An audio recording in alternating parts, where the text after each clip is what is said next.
Well, hey everybody, welcome back to another video. I'm going to be doing some intuitive painting today, and I'm starting off with color palette 267 out of Sarah Renee Clark's Color Catalog Volume Number 2. And I'm using this as inspiration, but I've actually swatched something a little different. I going a little more blue-gray on the blue here, and this violet color. I'm gonna kind of switch out to that pink, and I'm using my Daniel Smith paints today, and I'll show you which ones I've picked out. So this purple color is Rose of Ultramarine. This is Rhodonite Genuine, Amazonite Genuine, Phthalo Turquoise, Phthalo Blue, and then I have an Indigo. So, not sure what we'll do there, but anyway, very intuitive process as per usual.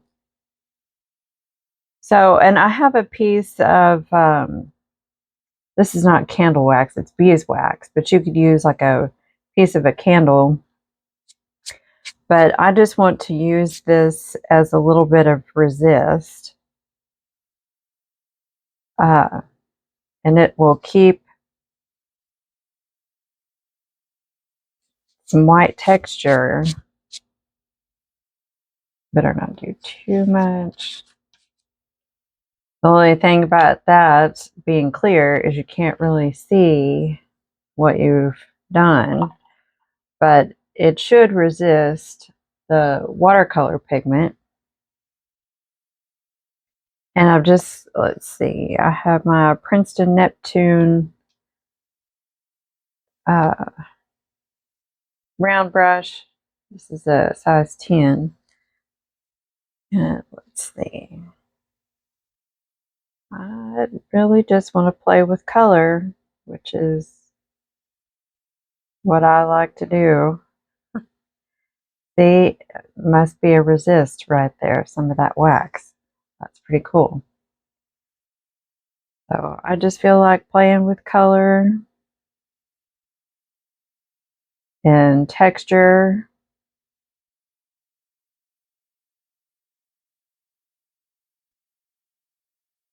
Sometimes it's just fun to create without really having a plan.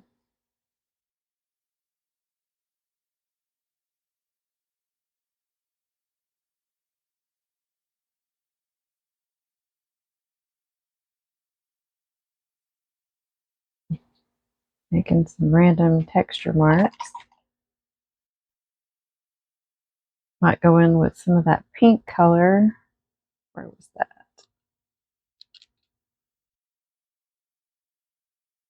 And let's see if we can kind of drop in a little.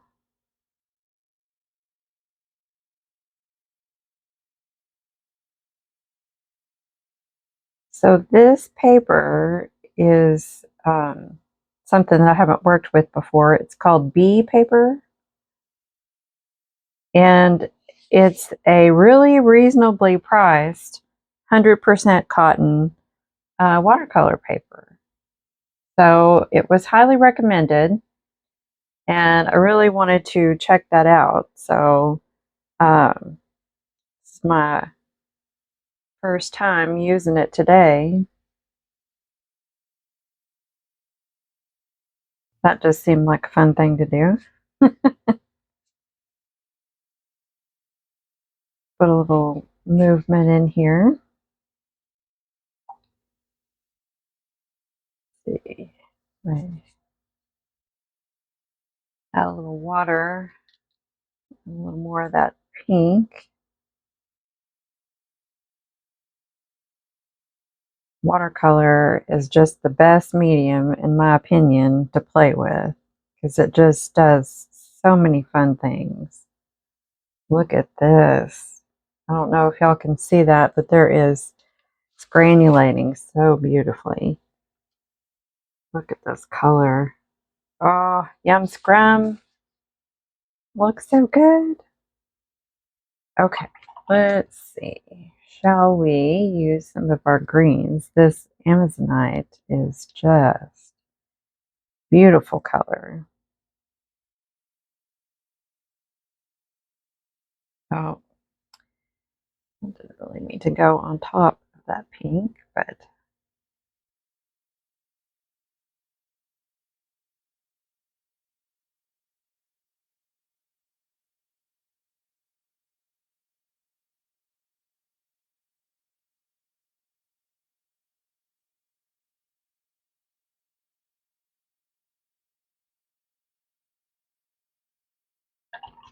some of this is taking on kind of a landscape look to it. Not landscape, like floral.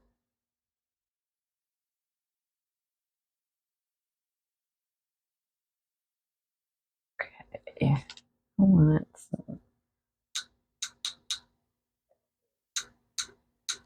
pretty blue splatters over here.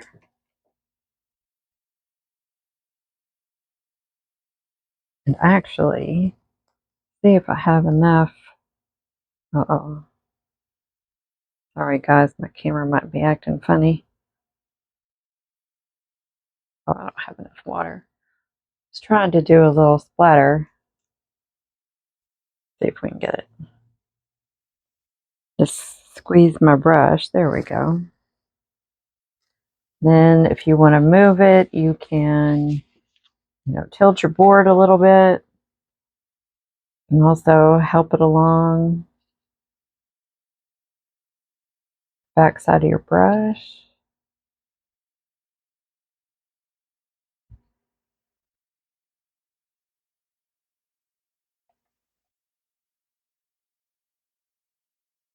Oh, that's looking a little like a spider. It just kind of, okay.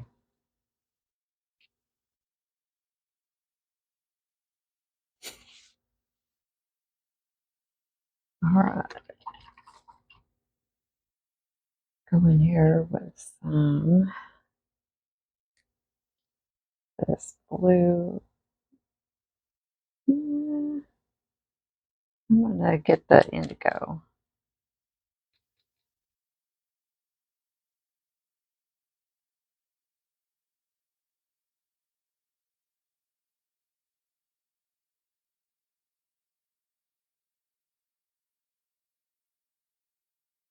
I might just kind of come in here and add on to these shapes a little bit.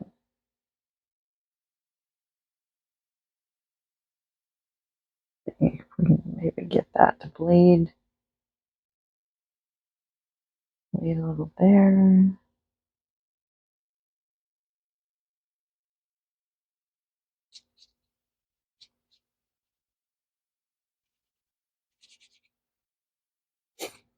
Yeah, it's looking very grassy, like, I don't know, some sort of tropical uh, forest or something.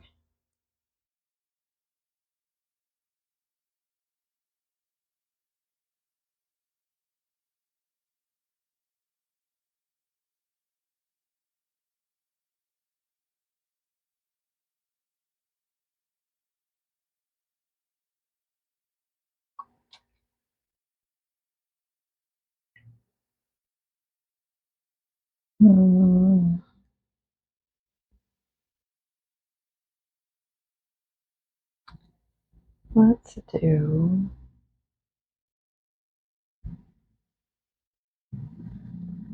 one more of this purple, the rose ultramarine.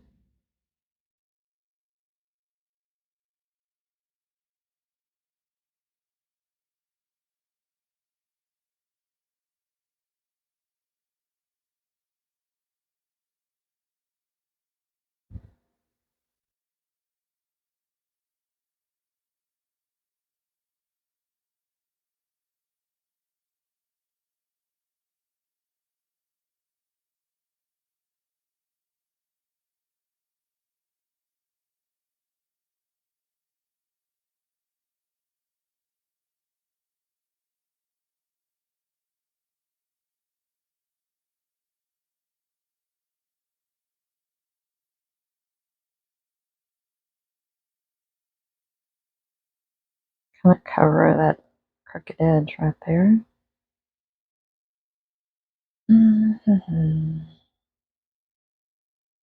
Looking a little wild.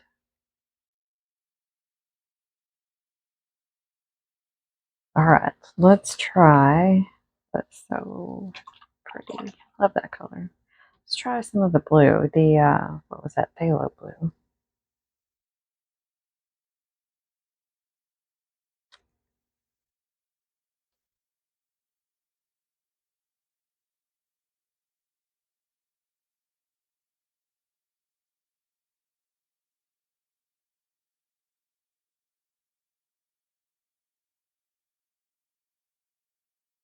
Sometimes it's just fun to play. I haven't played in these colors really yet, so I wanted to experiment with those and try out this bee paper. I'm not sure what I think about it yet. I mean, so far so good.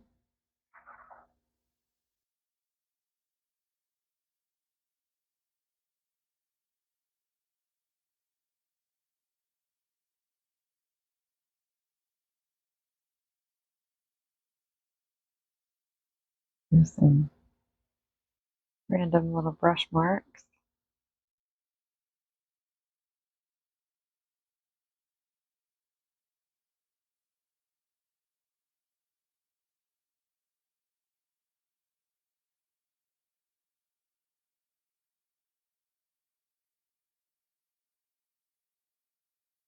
Oh, that made a straight line.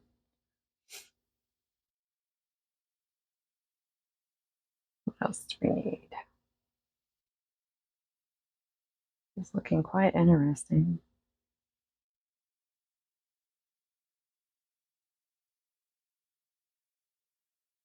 To get a little more bleeding.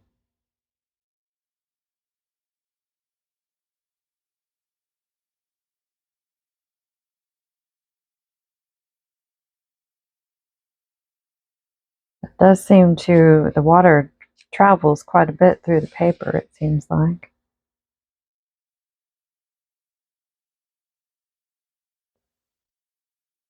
All right, I dried that with my heat tool. And then this is really looking like an oceanic, like seagrass to me. And so I'm just going to kind of go with that. And I'm going to use just a little bit of my, what was that, indigo? Put a little more darkish color toward the bottom. See, this kind of reminds me of maybe a sea anemone. Kind of let that bleed together.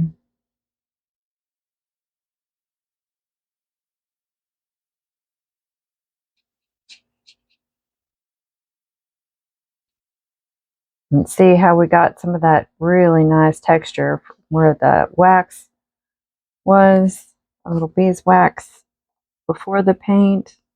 That's always such a fun technique to play with. All right, this is looking kind of fun, but I see gold in our future for sure. And what else? What else? I actually think I want to darken this bottom area just a little bit more with that indigo.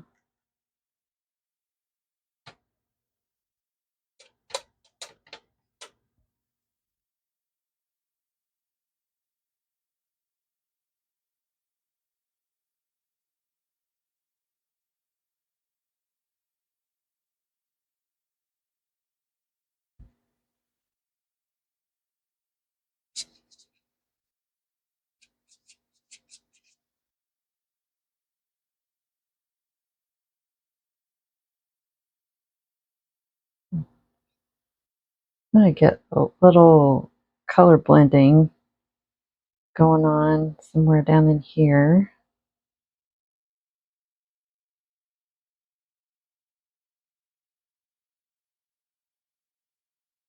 For some interest.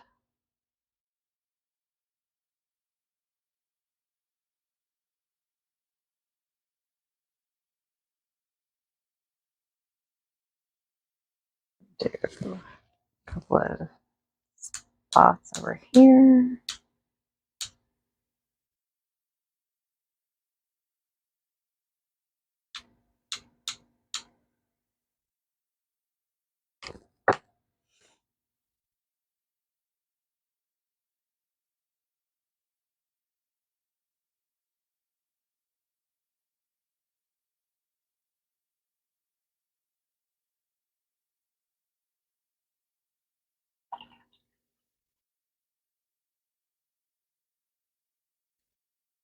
Okay, and this is still just a little wet. I got this iron green.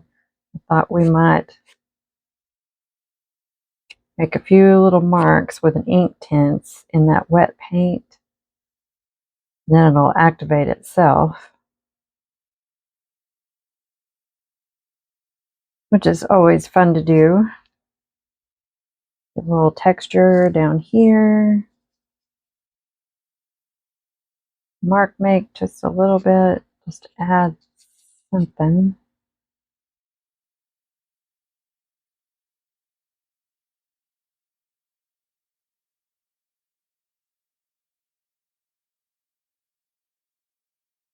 Okay.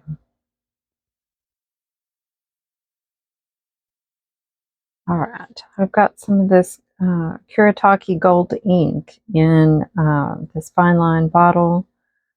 And I think I'm just gonna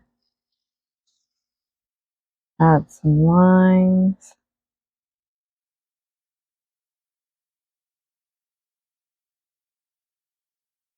Wasn't much of one, was it?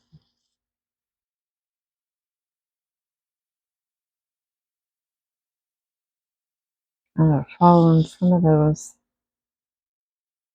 same shapes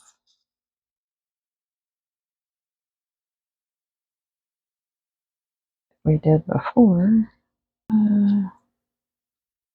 Little something.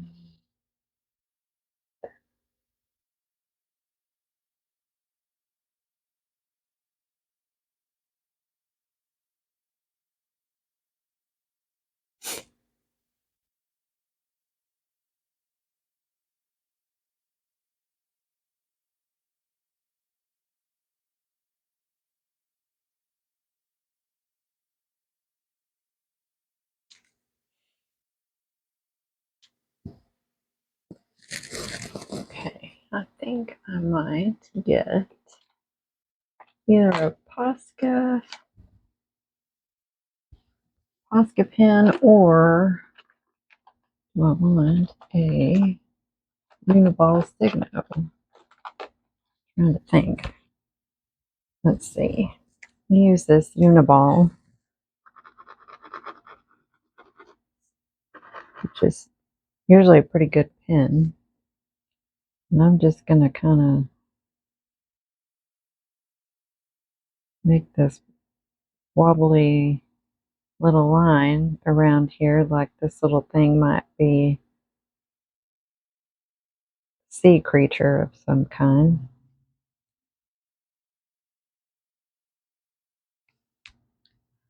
That didn't really seem to show up that great.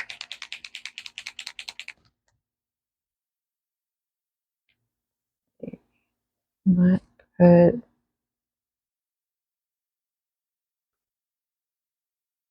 very few white dots in here, just kind of give it some interest. Maybe not go crazy overboard.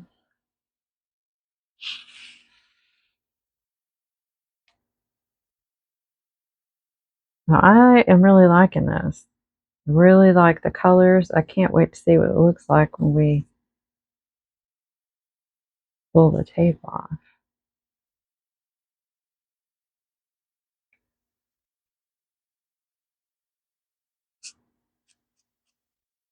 Just random texture marks. Nothing important. Yeah, I don't think I primed my Uniball well enough. Okay. Let's peel the tape and see what she looks like. Now, I would say something I'd like to encourage you to do is keep your paintings as perpetual paintings. Like, unless you just love it, love it, love it, you don't have to call it finished. Like, you reserve the right to go in and make any adjustments that you want to, or add a tweak here, add a tweak there. So you are more than welcome to do that. And for me, when I give myself that permission, it really frees me up to not stress out so much about the current piece that I'm working on. I'm like, oh, I can just fix it later. Of course, that's not always going to wind up being, you know, every piece is not going to be your favorite, but that's okay. You're probably going to learn something on every piece that you do. Oh, I like that. That bead paper is pretty good. I'm pretty impressed. Like I said, I think I spent like 20 bucks on that paper for 50 sheets. Crazy. I like it. There is so much fun movement in this. I don't know. You could have also maybe taken a stencil and like a leaf type stencil and put something like that in there. Might also be fun if you're going with this scheme is, you know, maybe do a little background first. But I kind of like this quite a bit of white space there. I think it really sets those colors off. Anyway, that's a really fun one. I hope you guys enjoyed that and got some useful tips and techniques. And thank you so much for all your likes and subscribes. I appreciate you guys being here. I will catch you on the next video. Bye, y'all.